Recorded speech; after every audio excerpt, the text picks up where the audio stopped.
വീട്ടുവാടക കൊടുക്കാൻ വകയില്ലാത്തതിനെ തുടർന്ന് തൃശ്ശൂരിൽ ദരിദ്ര കുടുംബം ഒരു മാസമായി കഴിയുന്നത് തെരുവിൽ. ദേശീയപാത തലോറിന് സമീപം പാലത്തിനടിയിൽ കഴിഞ്ഞുകൂടുകയാണ് ആബിദയും അസുഖം മൂലം ഇരുകാലുകളും മുറിച്ചു മാറ്റിയ ഭർത്താവ് അജീറും. തൃശ്ശൂരിൽ നിന്ന് ഡാനിപ്പോൾ പങ്കുവയ്ക്കുന്നത് ചില ജീവിതങ്ങളുടെ നേർക്കാഴ്ച. ചീറിപ്പായുന്ന വാഹനങ്ങൾക്കും നീണ്ടു നിവർന്ന ദേശീയപാതയിലെ പാലത്തിനുമിടയിൽ ഒരു കുടുംബമുണ്ട്. ആരാലും ഉപേക്ഷിക്കപ്പെട്ടവരല്ല, പൊരുതാൻ ത്രാണിയില്ലാതെ തെരുവിലേക്ക് ഇറങ്ങി വന്നവരാണിവർ. 2 മക്കളുണ്ട്, അവർക്ക് കുടുംബങ്ങളുമുണ്ട്. എന്നാൽ തങ്ങളെ കൂടി നോക്കാൻ അവർക്ക് ശേഷിയില്ലെന്നും മക്കളോട് ഒരു പരിഭവവുമില്ലെന്നും തെരുവിന്റെ നിസ്സഹായാവസ്ഥയിലിരുന്ന് ഇവർ പറയുന്നു. സങ്കടമില്ലാത്തൊന്നുമില്ല. അവർക്ക് 3 കുഞ്ഞു മക്കളാ. ഇനി അവരുടെ എന്തോരം പഠിപ്പിച്ച് അവർക്ക് എന്തോരം നിലയിലാക്കണം. ആ നമുക്ക് തിന്നാൻ തരാം. നമുക്ക് പാടുള്ള സമയത്ത്, ആരോഗ്യമുള്ള സമയം വരെ പണിക്ക് പോകും. പ്രേമയെന്ന അബിദയുടെ ആദ്യ ഭർത്താവിന്റെ മരണശേഷമാണ് അജീർ ഇവരുടെ ജീവിതത്തിലേക്ക് കടന്നു വരുന്നത്. ചുമട്ടുതൊഴിലാളിയായിരുന്നു. അമിതമായ പുകവലി മൂലമുള്ള രോഗമാണ് കാലുകൾ മുറിച്ചു മാറ്റാനിടയാക്കിയത്. അതോടെ ജീവിതവും താളം പിഴച്ചു. പിന്നെ ആരെയും സ്വീകരിക്കുന്ന തെരുവിലേക്ക്. ദയനീയാവസ്ഥയിൽ ആരെങ്കിലും നൽകുന്ന സഹായം മാത്രമാണ് ഇപ്പോഴത്തെ ആശ്രയം. അപ്പുറത്തെ ഗർഡറിനു താഴെയുള്ള മുരളിയും നായ്ക്കുട്ടികളും നല്ല അയൽക്കാരും. ജീവിതം അത്രമേൽ ദുരിതപൂർണമാകുമ്പോഴും ഇഷ്ടമുള്ളയാളെ ഇത്രമേൽ ചേർത്ത് വെക്കാൻ കഴിയുന്നത് ഭാഗ്യമെന്ന് ആബിദ പറയും. അല്ല, വിലപിക്കും. അത്രമേൽ സ്നേഹം ഇപ്പോഴും. എനിക്ക് സന്തോഷപ്പെട്ടു. എപ്പോഴും അവൾ ഞാൻ മരിക്കാനായിട്ട് കണ്ടിട്ടുണ്ട്. അവൾക്ക് മാത്രമേ ആഗ്രഹമുള്ളൂ. ക്യാമറമാൻ പി സലീമിനൊപ്പം ഡാനിപ്പോൾ, തൃശൂർ. മഴക്കാല രോഗങ്ങൾ പടർന്നു പിടിക്കുന്ന ആലപ്പുഴയിൽ ജനജീവിതം ദുസ്സഹമാക്കാൻ മാംസ വ്യാപാരികളും പഴകിയ മാംസം വിതരണം ചെയ്യുന്നുവെന്ന പരാതിയിൽ ആരോഗ്യവകുപ്പ് ജില്ലയിൽ പരിശോധന നടത്തി. വിൽപ്പനയ്ക്ക് വെച്ചിരുന്ന 6 മാസം പഴക്കമുള്ള ഇറച്ചി പരിശോധനയിൽ പിടികൂടി.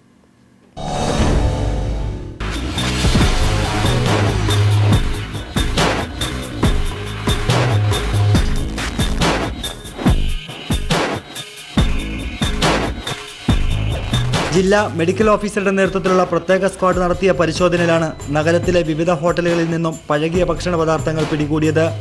ചില വൻകിട ഹോട്ടലുകളിൽ 6 മാസം പഴക്കമുള്ള താറാവിറച്ചിയും മറ്റു ഭക്ഷ്യവസ്തുക്കളും ആരോഗ്യവകുപ്പ് ഉദ്യോഗസ്ഥർ പിടികൂടി.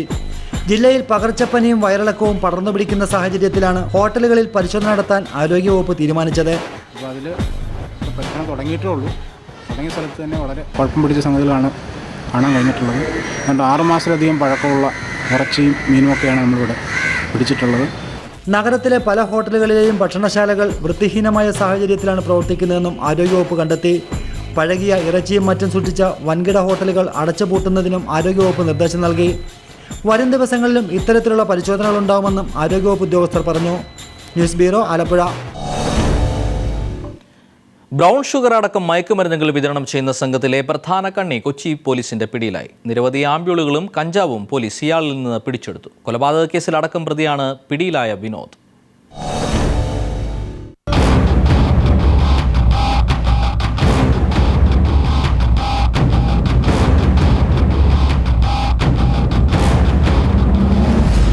ഇന്നുച്ചയോടെ ചമ്പക്കര ബസ് സ്റ്റോപ്പിൽ വെച്ചാണ് ബൈക്കിലെത്തിയ വിനോദിൽ നിന്ന് കഞ്ചാവും ബ്രൗൺ ഷുഗറും പോലീസ് പിടികൂടിയത്. ഇയാളിൽ നിന്ന് മയക്കുമരുന്ന് ഗുളികകളും പോലീസ് കണ്ടെടുത്തു. ബ്രൗൺ ഷുഗർ ഗോവയിൽ നിന്നെത്തിയ സുഹൃത്ത് നൽകിയതാണെന്നാണ് ഇയാൾ പോലീസിന് മൊഴി നൽകിയിരിക്കുന്നത്. Sub inspector Vipin. ഹാബിച്വൽ ഒഫൻഡറാണ്. മർഡർ കേസടക്കം 3-4 കേസുകളുള്ള ആളാണ്. ഇപ്പോൾ നിലവിൽ ഈ മയക്കുമരുന്നുകളുടെ മൊത്തത്തിലുള്ള കച്ചവടമാണ് പരിപാടി.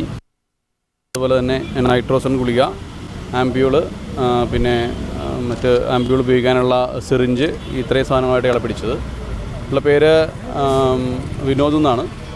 ഇപ്പോൾ വൈറ്റ്ലയിൽ വാടക താമസിക്കുന്ന ആളാണ്. ബൈക്കിൽ ഇത് ക്യാരി ചെയ്ത് കൊണ്ടുപോകുന്ന സമയത്താണ് പിടിച്ചത്. ഇതിനു മുൻപും ഇയാൾ കഞ്ചാവുമായി പനങ്ങാട് പോലീസിന്റെ പിടിയിലായിട്ടുണ്ട്. പേട്ട ബാറിൽ നടന്ന കൊലപാതക കേസിലെ പ്രതി കൂടിയാണ് പിടിയിലായ Vinod. Maradu S I Vipin, narcotic squad S I Sekharapillai, police ഓഫീസർമാരായ വിനോദ് കൃഷ്ണ, ഗിരീഷ് ബാബു എന്നിവർ ചേർന്നാണ് വിനോദിനെ പിടികൂടിയത്. News bureau, Kochi. നെടുമ്പാശ്ശേരിയിൽ അനധികൃതമായി കടത്താൻ ശ്രമിച്ച 19.5 ലക്ഷം രൂപയുടെ സ്വർണം പിടികൂടി. കുടയ്ക്കുള്ളിലും ബിസ്ക്കറ്റ് ടിന്നിലും സ്വർണം ഒളിപ്പിച്ച് കടത്താൻ ശ്രമിച്ച കണ്ണൂർ സ്വദേശി സിറാജുദ്ദീനാണ് കസ്റ്റംസിന്റെ കസ്റ്റഡിയിലായത്. ഇന്ന് രാവിലെ ഷാർജയിൽ നിന്നും ജെറ്റ് എയർവേസ് വിമാനത്തിലാണ് സിറാജുദ്ദീൻ നെടുമ്പാശ്ശേരിയിലെത്തിയത്. ഗ്രീൻ ചാനൽ വഴി വേഗത്തിൽ പുറത്തു കടക്കാൻ ശ്രമിച്ച ഇയാളിൽ സംശയം തോന്നിയ കസ്റ്റംസ് കൂടുതൽ ചോദ്യം ചെയ്തു. നിയമവിരുദ്ധമായി യാതൊന്നും കടത്തിക്കൊണ്ടുപോകുന്നില്ലെന്നായിരുന്നു ഇയാളുടെ ആവർത്തിച്ചുള്ള മറുപടിയെങ്കിലും സിറാജുദ്ദീൻ്റെ കൈവശമുണ്ടായിരുന്ന ബാഗേജുകൾ കസ്റ്റംസ് വിശദമായി പരിശോധിച്ചു. ഒരു ബാഗിൽ 2 കുടകൾക്കുള്ളിലായി 6 ഇഞ്ച് നീളവും 116.65 ഗ്രാം തൂക്കവുമുള്ള 2 സ്വർണ്ണ ദണ്ടുകളും ബിസ്ക്കറ്റ് ടിന്നിനകത്തായി 1 ഇഞ്ച് 16.65 ഗ്രാം തൂക്കവുമുള്ള 4 സ്വർണ്ണ പാളികളും കണ്ടെത്തി.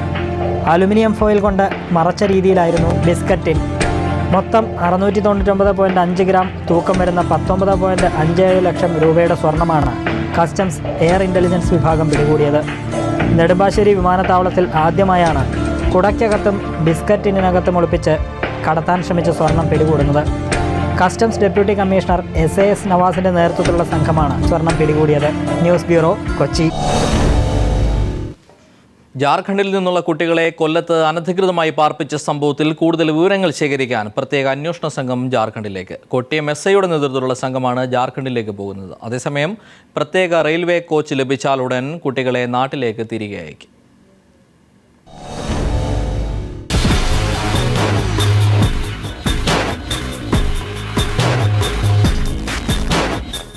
കൊല്ലം പേരയത്ത് ജമാലിയ അറബിക് കോളേജിൽ ജാർഖണ്ഡ് സ്വദേശികളായ 22 കുട്ടികളെ വൃത്തിഹീനമായ അന്തരീക്ഷത്തിലും അസൗകര്യങ്ങളുടെ നടുവിലും ജുവനൈൽ നിയമങ്ങൾ കാറ്റിൽ പറത്തി അനധികൃതമായി താമസിപ്പിച്ചിരിക്കുന്നുവെന്ന കൈരളി പീപ്പിൾ വാർത്തയെ തുടർന്നാണ് ജില്ലാ ഭരണകൂടം കുട്ടികളെ മോചിപ്പിച്ച് അനാഥാലയം അടച്ചുപൂട്ടിയത്. യാതൊരു രേഖകളുമില്ലാതെയാണ് കുട്ടികളെ പാർപ്പിച്ചിരുന്നുവെന്ന് ചൈൽഡ് വെൽഫെയർ കമ്മിറ്റി നടത്തിയ അന്വേഷണത്തിലും കണ്ടെത്തിയിരുന്നു. ഇതിനെ തുടർന്നാണ് കുട്ടികളെ കൊല്ലത്തെത്തിച്ചത് മനുഷ്യക്കടത്താണോ എന്ന് അന്വേഷിക്കാൻ കൊട്ടിയം SI സജികുമാറിന്റെ നേതൃത്വത്തിലുള്ള പോലീസ് സംഘം ജാർഖണ്ഡിലേക്ക് പുറപ്പെട്ടത്. ജാംതാറ ജില്ലയിൽ നാരായൺപൂർ പോലീസ് സ്റ്റേഷൻ പരിധിയിൽപ്പെട്ട പോക്രിയാൻ, കട്ടാധാർ പ്രദേശങ്ങളിലാണ് പോലീസ് അന്വേഷണം നടത്തുക. ജാംതാറ ജില്ലാ ഭരണകൂടത്തിന്റെ അറിവോടെയാണോ കുട്ടികൾക്ക് അടിസ്ഥാന വിദ്യാഭ്യാസം നൽകാൻ കൊല്ലത്തെത്തിച്ചതെന്നും പോലീസ് അന്വേഷിക്കും. അതേസമയം ചിൽഡ്രൻസ് ഹോമിൽ കഴിയുന്ന കുട്ടികളെ ജാർഖണ്ഡിലേക്ക് മടക്കി അയക്കുന്നത് വൈകുന്നു. റെയിൽവേ പ്രത്യേക കോച്ച് അനുവദിക്കുന്നതിലും യാത്രാ ചെലവ് അനുവദിക്കുന്നതിലുമുള്ള കാലതാമസമാണ് യാത്ര വൈകാൻ ഇടയാക്കുന്നുവെന്നാണ് ഔദ്യോഗിക വിശദീകരണം. അതേസമയം ജമാലിയ അറബിക് കോളേജ് സ്ഥാപന ഉടമ നവാസ് റഷാദി ഒളിവിലാണ്. രാജ്കുമാർ, ന്യൂസ് ബ്യൂറോ, കൊല്ലം. വൈദ്യുതി പ്രതിസന്ധിക്കിടയിലും KSEBയുടെ ധൂർത്ത്. പകൽ വെളിച്ചത്തിൽ തിരുവനന്തപുരം നഗരത്തിൽ കത്തിക്കിടക്കുന്നത് 100 കണക്കിന് വൈദ്യുതി വിളക്കുകൾ. ആ കാഴ്ച തിരുവനന്തപുരം ബ്യൂറോ നൽകുന്നു.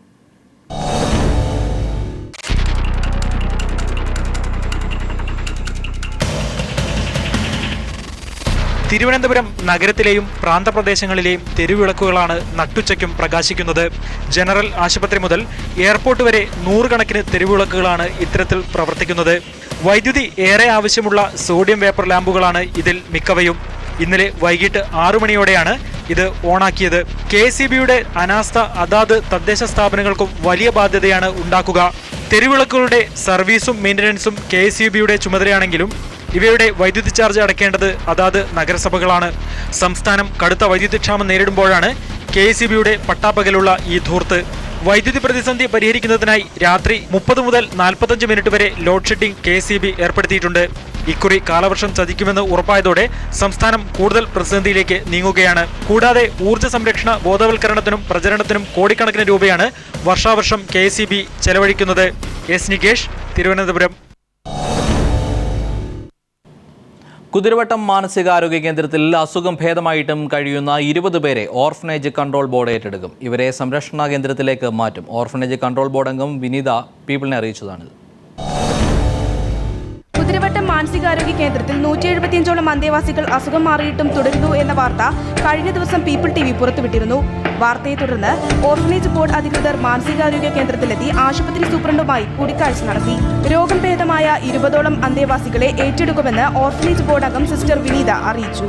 ഇന്നലത്തെ വാർത്ത ഞങ്ങൾ കണ്ടിട്ട് ഞങ്ങൾക്ക് അവരെ ഒന്ന് രക്ഷിക്കണമെന്നുള്ള ഒരാഗ്രഹം കൊണ്ട് ഞങ്ങൾ ഇറങ്ങിയതാണ്. 23-ാം തീയതി ഒരു മീറ്റിംഗ് ഉണ്ട്. അന്നേരം ഞാൻ സ്ഥാപനങ്ങളിലുള്ള ആൾക്കാരെ കണ്ടിട്ട് എത്ര പേരെ നമുക്ക് അവിടെയായിട്ട് മാറ്റാൻ സാധിക്കുമെന്ന് ചോദിച്ചിട്ട് അതിൻ്റെ ബാക്കി അത് കഴിഞ്ഞിട്ട് പറയും. കണ്ണൂരിലെ 6 അഭയകേന്ദ്രങ്ങളിലേക്കായിരിക്കും ഇവരെ മാറ്റുക. ഇതിൽ കുട്ടികളും മുതിർന്നവരും ഉൾപ്പെടും. ഇവരിൽ പഠനം മുടങ്ങിപ്പോയവർക്ക് തുടർ വിദ്യാഭ്യാസം നൽകും. മറ്റുള്ളവർക്ക് ജോലി നൽകാനും ധാരണയായിട്ടുണ്ട്.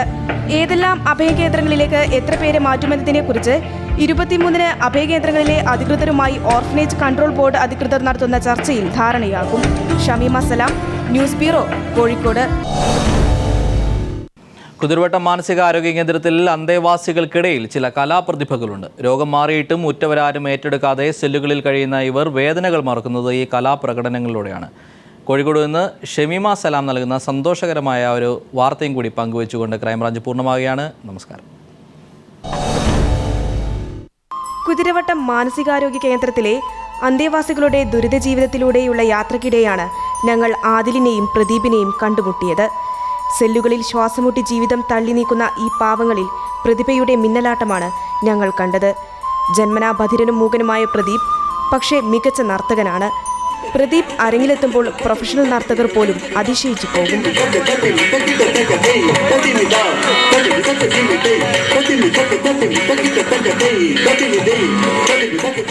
മിമിക്രി കലാകാരനായ ആദിൽ അഹമ്മദാണ് ഇവിടുത്തെ മറ്റൊരു താരം.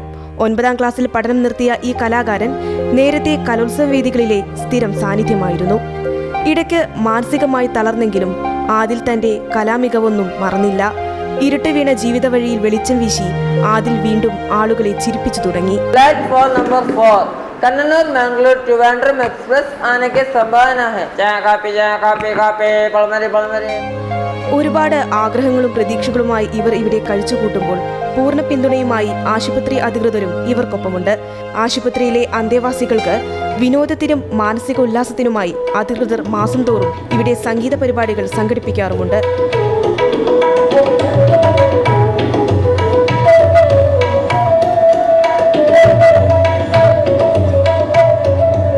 കോഴിക്കോട് നിന്നും ക്യാമറാമാൻ RK ഫിറോഷിനൊപ്പം ഷമീമ സലാം.